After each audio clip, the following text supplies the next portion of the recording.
Okay. So yeah, today I want to talk about growth and growing your company and growing up, which is sort of the hardest thing to do as an entrepreneur, but also now as an investor, is to decide when is the time to grow up, when you actually have when is the time to sort of really start through.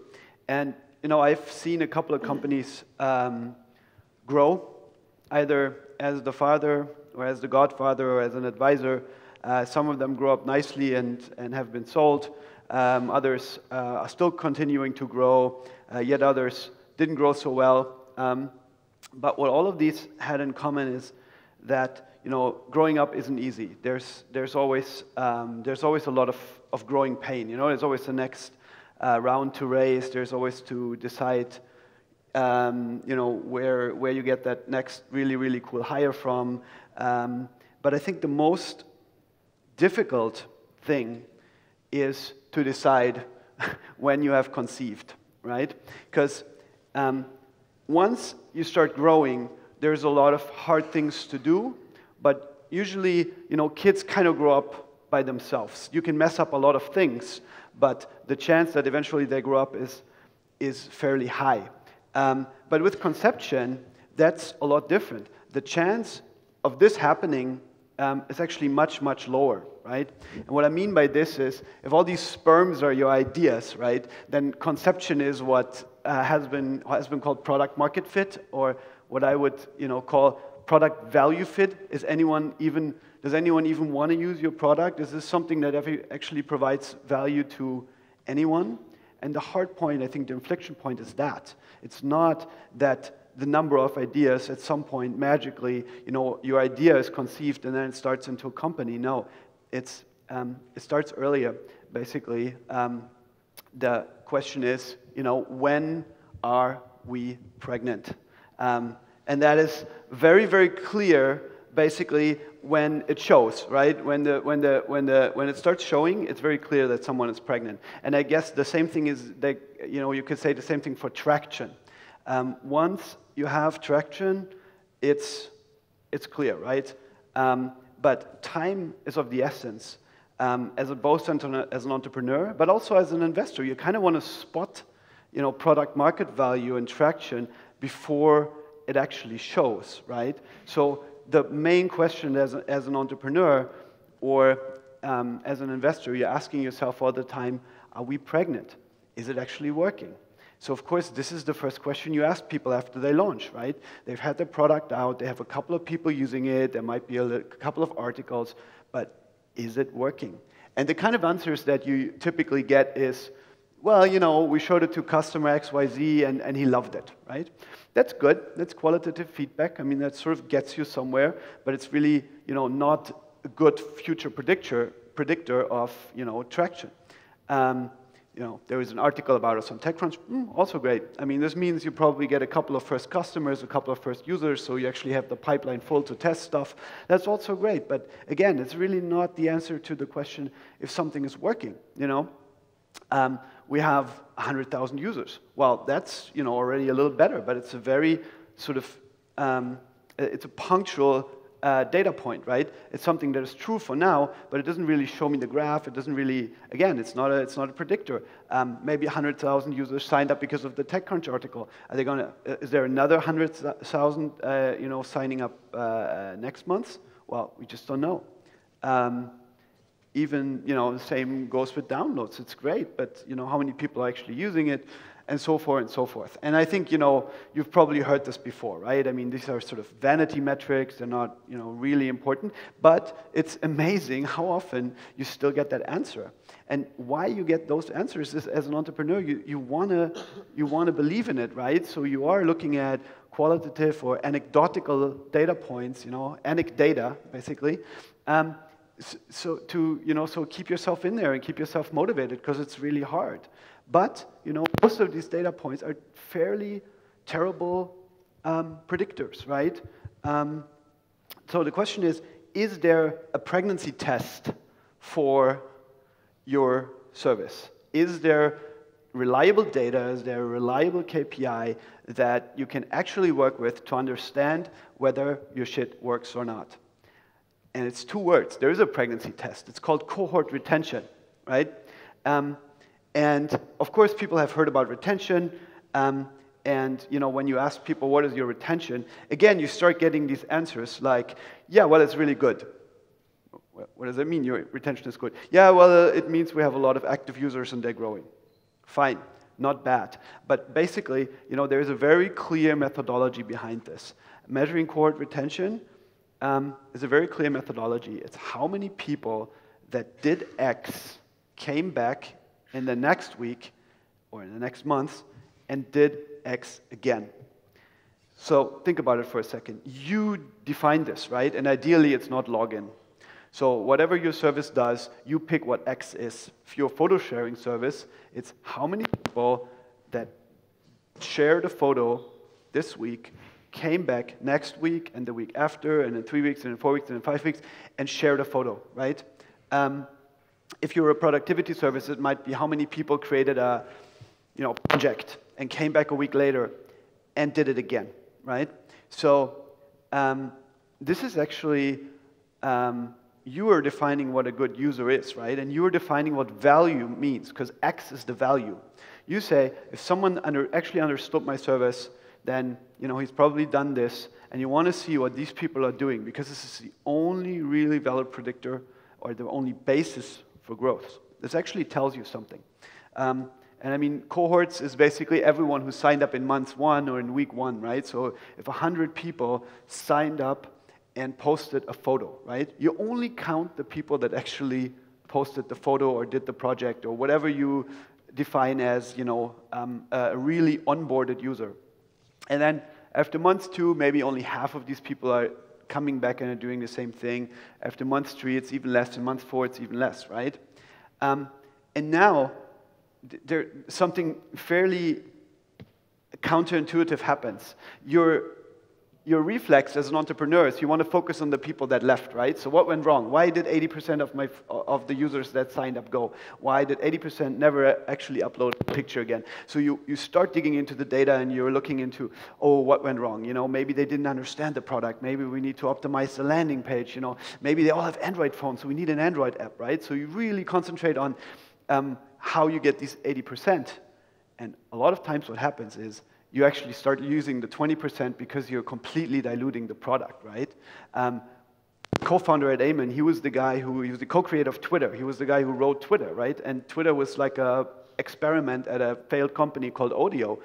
And he and Jack Dorsey built Twitter, and for half a year, they didn't know if it worked.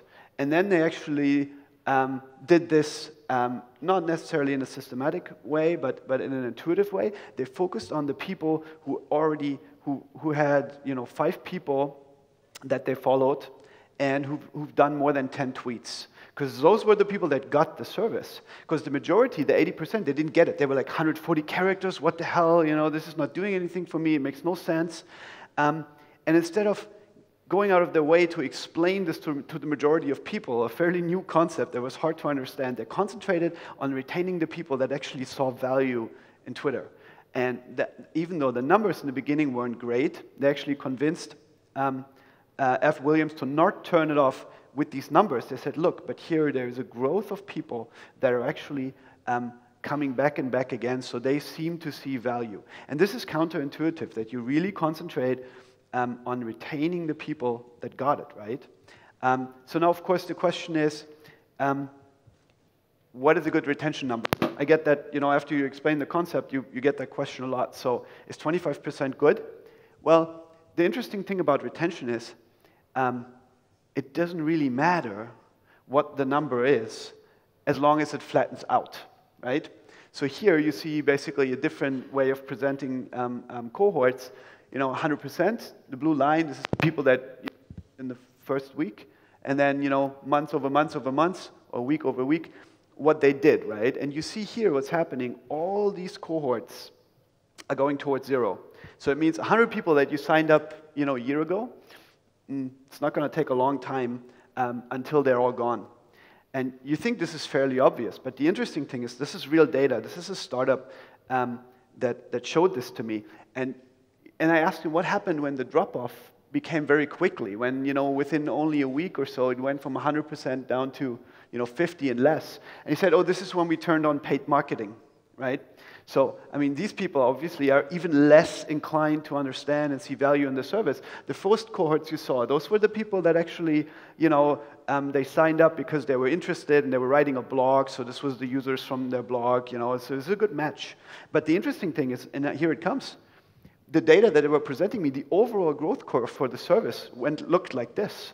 So the meeting started with, we're growing nicely, right? So then I somehow had a feeling it wasn't that something was fishy, so I asked them to pull out the retention data, and this was the first time they were doing it, because this is just relative, They're still adding a lot of people. If they do paid marketing, this could be, the green graph from the right could be 10,000 people, right? So it still looks like overall they're growing. But this is the truth. This is something that is very hard this you can't fix. There's no vanity. Even monthly active users, you don't know when these people signed up, right? People tell you, well, we have 80,000 monthly actives. Well, maybe they're all signed up this month. So you really have to dig into this, and this is a very, very good predictor. So there's different curves, different, sort of how this develops. Again, the important thing is it has to be flat at some point, because then you don't lose these people, and every new cohort actually builds on top of each other, right? So SoundCloud, for example, in the beginning, they had, they flattened out at like 10, 15%. Why? Because it wasn't for everyone. It was for techno producers, It wasn't for consumers. A lot of people that went there were like, well, there's no music to listen to. But for the core audience that really liked it, once they signed up, once they uploaded 2 tracks, they stuck with it, and it flattened out. And that's the basis for your growth. So there's different things that we're seeing. So if this is sort of the stickiness of a service, and this is the value it provides, there's typical retention curves that we're seeing, right? So this one is pretty clear. You provide no value and it's no fun. It's gonna flatten out like this. And this is actually, unfortunately, for 90% of the startups I see, or 95%, this is the curve. And this is very easy to measure. And they're still sort of poking around and wondering how it's going. When I ask them to pull that data, usually the answer is pretty quick. And this is, this is the case for addictive, but non-valuable. That means, this is something, for example, we saw with Amen, or, that you see typically for games. It's very sticky. It's very, almost, like a gambling machine. It's very sticky for a while, and then it drops off because it gets boring, right? You've done it for 3 months. It was really cool, and then, it's kind of over. Then you have this, which is non-addictive but valuable. This is typically the retention curve flattening out. So in contrast to these, it doesn't go to 0, it flattens out, but at a fairly lower level, 10, 20, 30%. This is typically something you should be seeing for like SaaS services, things like Gmail, things like Evernote. People try it out. Half of the people drop out right away because they're like, I like Wunderlist better. But then once they stay, and once they actually migrated some of their data there, and they usually stay around for a very long time. So this is something you should see for these kind of services. And then, of course, you have, the upper right quadrant, where it's addictive and valuable. These are things like, like Facebook or Pinterest, or messaging services typically, where you have a lot of built-in retention, and people see a lot of value in them, but it's also something they do constantly. So that's where you, then actually see the hypergrowth. So, if your retention curve is like this and it flattens out at 50, usually your growth curve, it's like this. Right, so, like I said. So another interesting thing about cohort retention is it almost serves like a product management tool, right? You can tell that, after week 3, we released a new version. So you can compare the cohort retention of the cohort after that release to the one before. So for example, typically when you release a mobile version, mobile usually has a higher retention. If you release your mobile version and then the cohort that joins after you released your mobile version is not doing better, there's probably something wrong. So this is almost like a A/B testing tool, right? So just I know I'm running a little bit out of time, but the good thing is we won some time, so bear with me. So this is from epidemiology, right? So this is how you describe sort of the spread of a virus. If K is stable, it's 1. The virus is steady. If K is higher than 1, you have exponential growth, and if K is lower than 1, you have exponential decline. And how it works with the flu is very simple. How many people have the flu times touch points? So are they taking the bus or are they staying at home?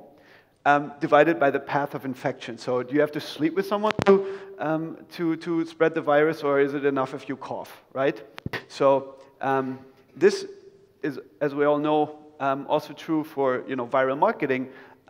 So the predictor for the growth of your service, and a lot of entrepreneurs know this formula, is active, meaning retained users, times the number of invites and shares that they do. So for messaging is, who are you inviting to talk to you, or shares to Twitter, or whatever your growth mechanism is, divided through the conversion rate, so landing page, etc., right? And like I said earlier with the Twitter example, it pays to not do all of this at the same time, because it's once you see this formula, you're like, great, there's a formula. That's cool. So we have X active users. There's really not much we can do, but we can grow this by adding like a growth hack and a new viral tactic, or by going on Facebook with the new platform, or using the App Store, or something new, shiny, some growth hack that just came along. And then, of course, improving the conversion rate is also cool. Finally, there's something I can do. I can hustle my way to growth. I can A/B test landing pages. Great. The problem is, retention is the hardest thing to fix, because it's actually a measure for your actual value of the service, right? Conversion, it's fairly incremental, and it's fairly easy to do. If you have, and this is exactly, again, the Twitter example, much later, once they had millions of people showing up to the doorstep from all the media attention, they actually were starting to optimize this onboarding experience and all these things, because they couldn't afford to lose 80% of the 10 million people anymore.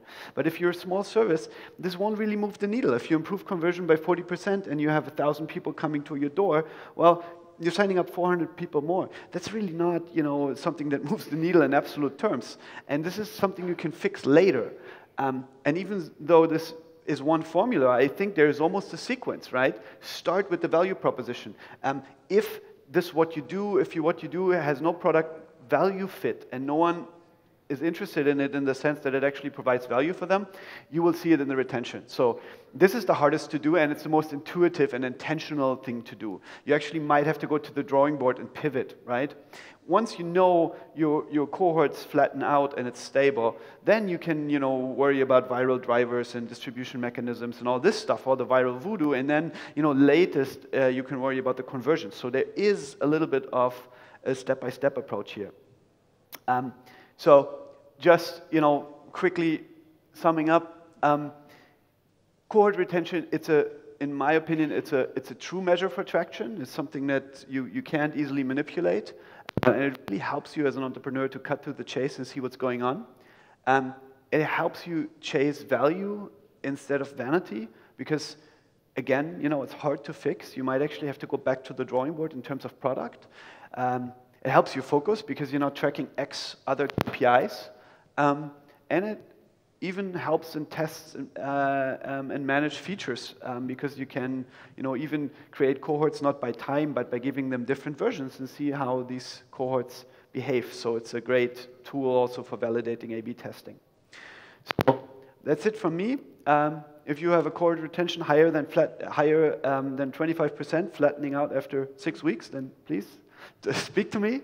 I'll be happy to listen. And now maybe we have some extra time that we gained for questions. Sorry, I went a little over. You said like you went over and we have extra time for questions. Interesting. Well, because there is a talk that was cut out. So yeah, we're still late, but still. Okay. We'll like no. It's all relative. We'll take that's true. So we'll take one question from the audience, and then the others can like get you in the coffee break. Okay. Directly up front here.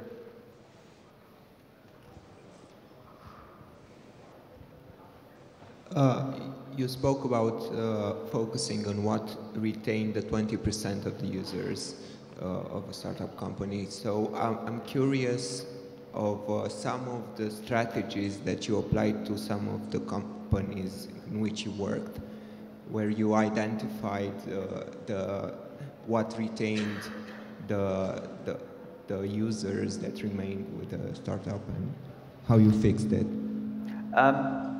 So the question is, what retention tactics are there, so to speak? Well, at least everybody's awake again. So the question is, how do you retain users? Okay. So I mean, there's two aspects. You are going to see flattening out retention, and you are going to see retained active users if you provide value to these people, right? You can get these numbers up by, for example, implementing things like notifications on the mobile phone, implementing a newsletter. When you do that, you will see the absolute numbers go up, maybe from 20 to 30%, but you won't be able to change the trajectory of the graph, right? So there's really nothing except having a product that works for people. Okay, good. Then thank you very much, Felix. All right. Thank you.